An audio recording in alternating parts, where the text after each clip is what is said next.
പാർട്ടിയുടെ നേതാക്കന്മാരെ കുറിച്ച് വളരെ ഇൻട്രസ്റ്റിംഗ് ആയിട്ടുള്ള കുറച്ച് കാര്യങ്ങളൊക്കെയാണ് കഴിഞ്ഞ അധികം ദിവസങ്ങളിൽ കേട്ടത്. കുറച്ചൊക്കെ കാര്യങ്ങൾ ഭയങ്കര ഫണ്ണിയുമായിരുന്നു.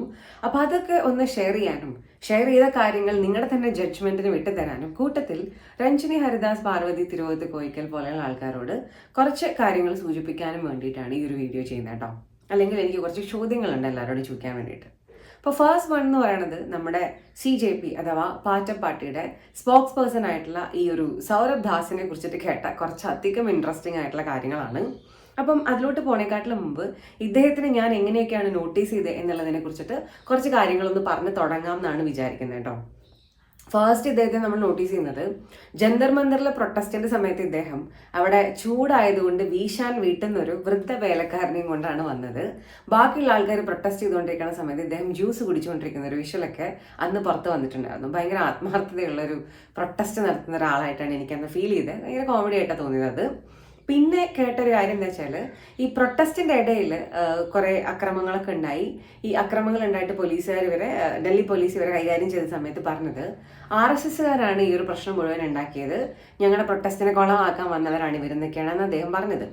പ്രൊട്ടസ്റ്റ് ഒക്കെ കഴിഞ്ഞതിന് ശേഷം ഇവർക്കെതിരെ FIR രജിസ്റ്റർ ചെയ്തപ്പം ഇവർക്കൊന്നെതിരെ FIR രജിസ്റ്റർ ചെയ്യരുതെന്ന് പറഞ്ഞിട്ട് പ്രശ്നം ഉണ്ടാക്കും, ഞങ്ങൾ വീണ്ടും പ്രൊട്ടസ്റ്റിന് ഇറങ്ങും എന്ന് പറഞ്ഞതും ഇവരൊക്കെ തന്നെയാണ്. അപ്പം ഇതിൻ്റെ ഇടയിൽ നമ്മുടെ സുപ്രീം കോടതി ഈ അക്രമകാരികളൊക്കെ എത്രയും പെട്ടെന്ന് ഹാൻഡിൽ ചെയ്യണമെന്ന് പറഞ്ഞ സമയത്ത് ഈ ഇദ്ദേഹം പറഞ്ഞത് ഞങ്ങൾ സുപ്രീം കോടതിയോടും നെഗോഷിയേറ്റ് ചെയ്യുന്നുള്ളൊരു കാര്യമാണ്.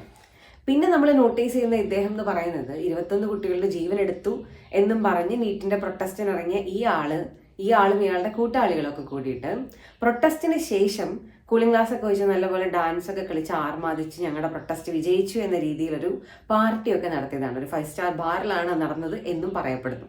അപ്പം അങ്ങനത്തെ കുറച്ച് കാര്യങ്ങളൊക്കെയാണ് ഞാൻ ഇദ്ദേഹത്തിനെ കുറിച്ച് നോട്ടീസ് ചെയ്ത് വെച്ചിരിക്കുന്നത്. അതുകൊണ്ട് തന്നെ എനിക്ക് ഇദ്ദേഹത്തിനോട് പ്രത്യേകിച്ചൊരു മമതയും തോന്നിയിട്ടില്ല. അതവിടെ നിൽക്കട്ടെ.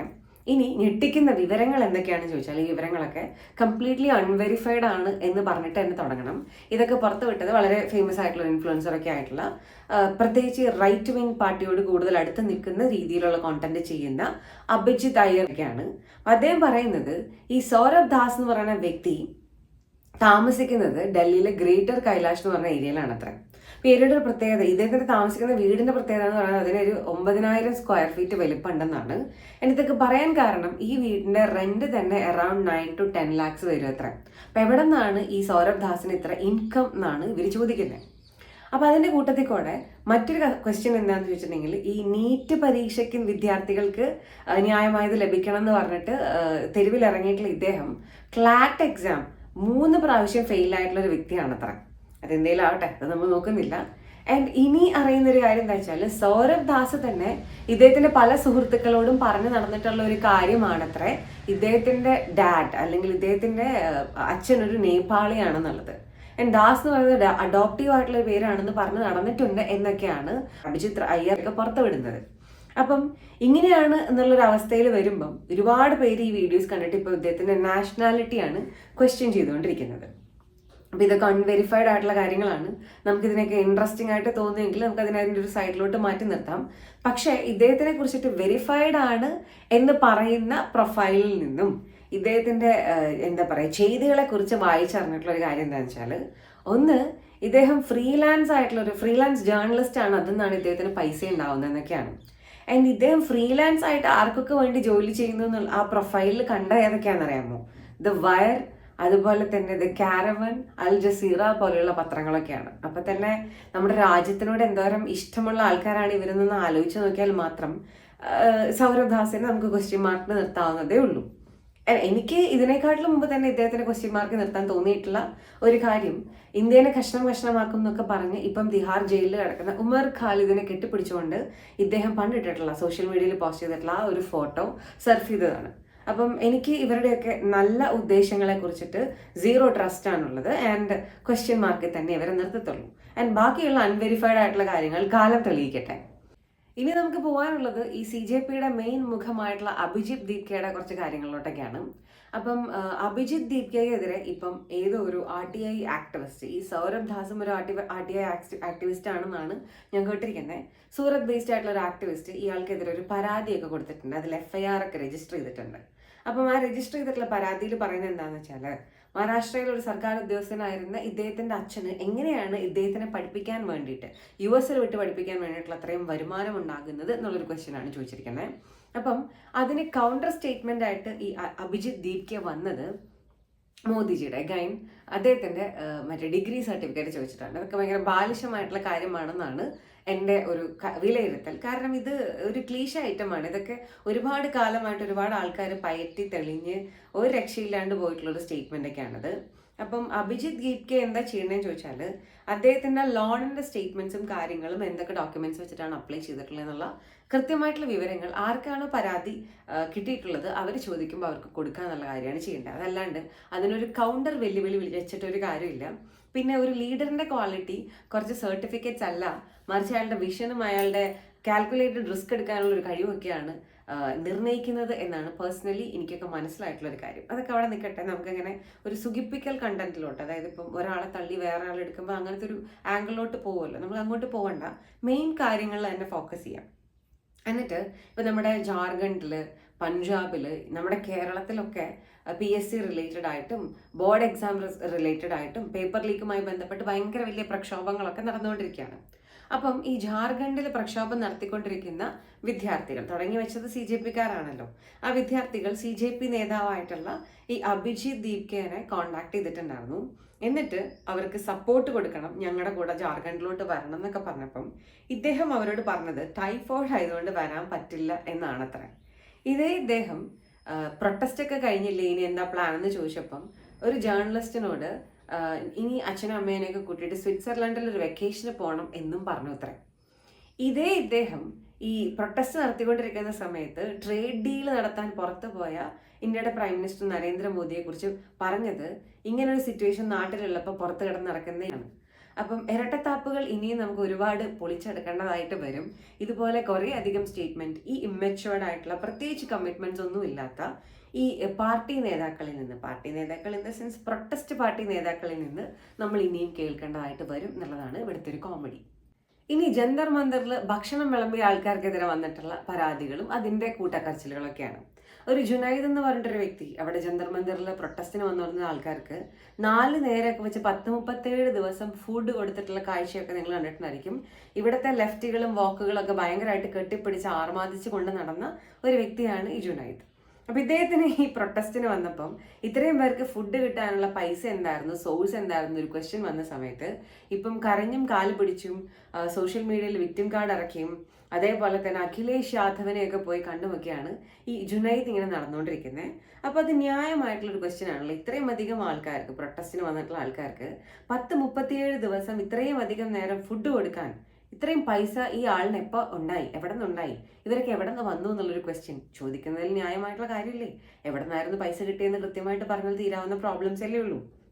കൂട്ടത്തിൽ വേറെ കുറെ ആൾക്കാർ ക്ലെയിം ചെയ്യുന്നൊരു കാര്യം എന്താണെന്ന് വെച്ചാൽ സ്വിഗ്ഗി, സൊമാറ്റോ പോലെയുള്ള ആപ്ലിക്കേഷൻസ് ത്രൂ ഖത്തർ പോലെയുള്ള സ്ഥലങ്ങളിൽ നിന്നൊക്കെ, ഖത്തർ അതുപോലെ തന്നെ ബാക്കിയുള്ള മിഡിൽ ഈസ്റ്റ് കൺട്രീസിൽ നിന്നൊക്കെ കുറേ ആൾക്കാർ ഈ പ്രൊട്ടസ്റ്റിന് വന്നിട്ടുള്ള ആൾക്കാർക്ക് ഫുഡ് ഓർഡർ ചെയ്ത് കൊടുത്തിട്ടുണ്ട് എന്നുള്ള കുറേ ഡാറ്റയും കൂടെ പുറത്ത് വന്നിട്ടുണ്ട് അത്ര. അപ്പം എന്തായാലും എനിക്ക് ഇന്ത്യയിലത്തെ നമ്മുടെ അന്വേഷണ ഏജൻസികളിനെ നല്ല വിശ്വാസമൊക്കെ ഉണ്ട്. അപ്പം അങ്ങനെ എന്തെങ്കിലും ഗൂഢ ഉദ്ദേശങ്ങൾ അതിനകത്തുണ്ട് എന്നാണെങ്കിൽ അത് പുറത്ത് വരും എന്നുള്ളൊരു കാര്യത്തിൽ ഞാനും ഉറച്ചു വിശ്വസിക്കുന്നു. കൂട്ടത്തിൽ ഒരു നിലമ്പൂർ ബേസ്ഡ് ആയിട്ടുള്ളൊരു മലയാളിയുടെ ഒരു കമ്പനിയിൽ നിന്ന് കുറേ അധികം ആൾക്കാർ, നമ്മുടെ കേരളത്തിലെ ചില ഭാഗങ്ങളിൽ നിന്നുള്ള ചില ആൾക്കാർ പ്രൊട്ടസ്റ്റിന് പങ്കെടുക്കാനായിട്ട് എത്തിയിട്ടുണ്ടായിരുന്നു. അത് നമ്മുടെ പാർലമെന്റിൽ ഒരു ക്വസ്റ്റ്യൻ ആയിട്ട് ഒരു MP ചോദിക്കുകയും അതിൻ്റെ പേരിൽ ആ ഒരു വിവാദം ഇപ്പം നല്ല വൃത്തിയായിട്ട് നോർത്ത് ഇന്ത്യൻ ഭാഗങ്ങളിലൊക്കെ കനത്തുകൊണ്ടിരിക്കുകയൊക്കെ ചെയ്യാണ്. പോരാത്തതിന് ഇവർക്കെതിരെ നമ്മുടെ നാട്ടിലും FIR ഒക്കെ രജിസ്റ്റർ ചെയ്തിട്ടുണ്ട്. അപ്പം നന്മകളും തിന്മകളൊക്കെ പതുക്കെ പുറത്തോട്ട് വരട്ടെ എന്ന് തന്നെ നമുക്ക് ആഗ്രഹിക്കാം. ഇനിയാണ് എനിക്ക് മെയിനായിട്ട് ചോദ്യങ്ങൾ ചോദിക്കാനുള്ളത്. അത് ഈ സ്ത്രീപക്ഷം എപ്പോഴും പറഞ്ഞുകൊണ്ടിരിക്കുന്ന ഈ ചില നടിമാരോടും ചില ആങ്കേഴ്സിനോടൊക്കെയാണ്. ഞാൻ പറഞ്ഞു, ഈ പാർവതി തിരുവോത്ത് കോയിക്കൽ അതുപോലെ തന്നെ രഞ്ജിനി ഹരിദാസ് പോലെയുള്ള ആൾക്കാരൊക്കെ CJP പ്രൊട്ടസ്റ്റിന്റെ ഭാഗത്ത് സമയത്തിട്ടുള്ള ഒരുപാട് പോസ്റ്റേഴ്സൊക്കെ ഞാൻ നോട്ടീസ് ചെയ്തിട്ടുണ്ടായിരുന്നു. ആരാണെന്ന് തോന്നുന്നു അങ്ങനത്തെ ചില ആൾക്കാർക്കെതിരെയുള്ള ചില പോസ്റ്റേഴ്സും കുറേ അധികം സ്റ്റോറി ഷെയറിങ്ങുകളൊക്കെ നമ്മൾ കണ്ടിട്ടുണ്ടായിരുന്നു.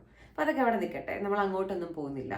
മൈ ക്വസ്റ്റ്യൻ ഇസ്, നിങ്ങൾ ഒരുപാട് സ്ത്രീപക്ഷവാദമൊക്കെ പറയുന്ന ആൾക്കാരാണ്.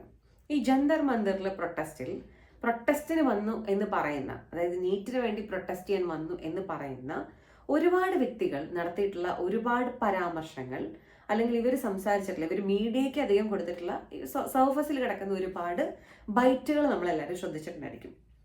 എനിക്കതിൽ പലതും കംപ്ലീറ്റ് ചെയ്യാൻ പോലും സാധിച്ചിട്ടില്ല, കംപ്ലീറ്റ് ചെയ്യാൻ പോലും സാധിച്ചിട്ടില്ല. കാരണം എന്താ വെച്ചിട്ടുണ്ടെങ്കിൽ അത്രയ്ക്കും മോശമായിട്ടുള്ള ലൈംഗിക ചൊവ്വയുള്ള തെറികളും അത്രയും മോശമായിട്ടുള്ള ഫ്രേസുകളൊക്കെയാണ് ഇവർ സംസാരിച്ചുകൊണ്ടിരുന്നത്.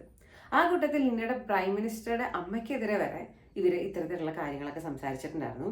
പിന്നെ നടുറോട്ടിൽ കോലം വരച്ചിട്ട് അതുമായിട്ട് സെക്സിൽ ഏർപ്പെടുന്നത് പോലെയുള്ള കുറേ വൾഗറായിട്ടുള്ള വീഡിയോസൊക്കെ ഇവിടുന്ന് സർഫസിലോട്ട് വന്നിട്ടുണ്ടായിരുന്നു. ആൻഡ് ഡൽഹി പോലീസ് ചില ആൾക്കാരെ, ഇതുപോലെ കലാപം ഉണ്ടാക്കിയിട്ടുള്ള കുറേ ആൾക്കാരെ ഓടിച്ചിട്ട് പിടിക്കുന്നതിനിടയിൽ ചിലവന്മാർ പാൻറ്റിൻ്റെ സിബ് ഊരിയിട്ട് അവരുടെ ജെനിറ്റൽ അങ്ങനത്തെ സംഭവങ്ങളൊക്കെ പുറത്തോട്ട് കാണിക്കുന്ന കുറേ വിഷ്വൽസ് ഉണ്ടായിരുന്നു. ഇതിലൊക്കെ ഏറ്റവും അരോചകമായിട്ട് തോന്നിയത് സ്ത്രീകളുടെ പ്രൈവറ്റ് പാർട്സ്, സെക്ഷൽ പാർട്സിനെ ഉദ്ധരിച്ചുകൊണ്ടുള്ള ഒരുപാട് വൃത്തികെട്ട ഭാഷ, അതല്ലെങ്കിൽ തെറികളൊക്കെ ഇതിൽ വന്ന് ആൺകുട്ടി പെൺകുട്ടി വ്യത്യാസമില്ലാത്ത പ്രൊട്ടസ്റ്റേഴ്സ് വിളിച്ചു പറഞ്ഞതാണ്. സോ നിങ്ങൾ ഈ പ്രൊട്ടസ്റ്റിന് ഒരുപാട് സപ്പോർട്ട് ചെയ്തിട്ടുള്ള വ്യക്തികളായിട്ടാണ് ഞാൻ കണ്ടത്. നിങ്ങൾ ഭയങ്കരമായിട്ട് എന്താ പറയുക, സ്ത്രീകൾക്ക് വേണ്ടി വാദിക്കുകയൊക്കെ ചെയ്യുന്ന ആൾക്കാരാണ്. ഇത്രയും അബ്യൂസീവ് ആയിട്ടുള്ള ഈ വാക്കുകൾ പറഞ്ഞ ഈ വ്യക്തികളെക്കുറിച്ച്, ഈ പ്രൊട്ടസ്റ്റേഴ്സിനെ കുറിച്ചിട്ട്, നിങ്ങൾ ഇവരെയൊക്കെയാണല്ലോ ഏറ്റവും കൂടുതൽ സപ്പോർട്ട് ചെയ്തുകൊണ്ടിരുന്നത്, ഇവരെ കുറിച്ചുള്ള നിങ്ങളുടെ ടേക്ക് എന്താണ്? അത് നിങ്ങൾ സപ്പോർട്ട് ചെയ്യുന്ന പക്ഷത്ത് നിൽക്കുന്ന വ്യക്തികൾ ഇത്തരത്തിൽ വളരെ മോശമായിട്ടും സ്ത്രീകളെ അധിക്ഷേപിക്കുന്ന തരത്തിലും ഒരു ആളിൻ്റെ അമ്മേനെ അധിക്ഷേപിക്കുന്ന തരത്തിലൊക്കെ ഉള്ള കമൻ്റ് ഒക്കെ പറഞ്ഞാൽ അത് ഓക്കെയാണ് എന്നുള്ളതാണോ നിങ്ങളുടെ ടേക്ക്? അപ്പം ഇത് നിങ്ങൾ വളരെ വ്യക്തമാക്കേണ്ടതായിട്ടുണ്ട് എന്നൊരു റിക്വസ്റ്റ് എനിക്കുണ്ട്. അതല്ലെങ്കിൽ ഉറപ്പായിട്ടും നിങ്ങളുടെ ഇരട്ടത്താപ്പിനെ കുറിച്ചിട്ടും ആളുകൾ ചർച്ച ചെയ്യും. അപ്പം എന്ത് നടക്കുമ്പോൾ അത് ബയസ്ഡ് ആയാൽ പോരല്ലോ, അതിന് രണ്ട് ഭാഗങ്ങളുണ്ട്, രണ്ട് ഭാഗങ്ങളും കൺസിഡർ ചെയ്ത് വളരെ വൃത്തിയായിട്ട് വേണമല്ലോ മുന്നോട്ട് പോകാൻ. അപ്പം അങ്ങനെ ഒരു വൃത്തിയായിട്ടുള്ള മുന്നോട്ട് പോക്ക് നിങ്ങളുടെ ഭാഗത്തു നിന്ന് ഉണ്ടാകും എന്ന പ്രതീക്ഷയിൽ തൽക്കാലം ഈ ഒരു വീഡിയോ ഞാൻ മൈൻഡപ്പ് ചെയ്യാണ്. എനിവേയ്സ്, CJPയുടെ ഉദ്ദേശശുദ്ധികളെ കുറിച്ചിട്ട് ഇനിയും വരും കാലങ്ങളിൽ നമ്മൾ കുറേ കാര്യങ്ങൾ മനസ്സിലാക്കും. ഈ സത്യത്തിന് അധികം കാലം ഒന്നിനും മറച്ചു വയ്ക്കാനായിട്ട് പറ്റില്ല, പിന്നെ കാലം തെളിയിക്കാത്തതായിട്ടുള്ള കാര്യങ്ങളും ഇല്ല എന്നൊക്കെയാണല്ലോ. എന്തൊക്കെ സംഭവിച്ചാലും എനിക്ക് ആകെ പറയാനുള്ളൊരു കാര്യം എന്ന് പറയുന്നത്, നിങ്ങൾ നിങ്ങളുടെ ഇഷ്ടത്തിന് ജീവിച്ചോളൂ, നിങ്ങൾക്ക് ഇഷ്ടമുള്ള കാര്യങ്ങൾ ചെയ്തോളൂ. നിങ്ങൾ എന്തൊക്കെ കാര്യങ്ങൾ ചെയ്താലും അത് ഈ നാടിന് എതിരെയാവരുത്. ഈ രാജ്യത്തിന് നിലനിൽപ്പുണ്ടെങ്കിൽ മാത്രമേ അതിൻ്റെ ഉള്ളിലുള്ള നമുക്ക് എല്ലാവർക്കും നിലനിൽപ്പുള്ളൂ. അതുകൊണ്ട് നിങ്ങളുടെ തീരുമാനങ്ങളും ആക്ടിവിറ്റീസും എപ്പോഴൊക്കെ ഈ നാടിനെതിരെ പോകുന്നു അപ്പോഴൊക്കെ അതിനെ ക്വസ്റ്റ്യൻ ചെയ്യാനും എതിർക്കാനും ഒരുപാട് പേര് രംഗത്ത് വന്നുകൊണ്ടേയിരിക്കും. കാരണം ഞങ്ങൾക്ക് ഈ ഒരു നാടൊക്കെ തന്നെയാണ് ഏറ്റവും ഇമ്പോർട്ടൻ്റ് ആയിട്ടുള്ള കാര്യം. അതിന് മുകളിലൊന്നുമില്ല. ഇതിൻ്റെ സുരക്ഷയും ഇതിൻ്റെ ഡെവലപ്മെൻറ്റും, ഇത് ഒരു വികസിതമായിട്ടുള്ള രാജ്യമായിട്ട് മാറി ഇവിടെ ഒരുപാട് പേര് സന്തോഷത്തിൽ ജീവിക്കുന്ന ഒരു കാഴ്ചയൊക്കെയാണ് ഞങ്ങൾ കുറേ പേര് ആഗ്രഹിക്കുന്നത്. അപ്പോൾ വീണ്ടും കാണാം.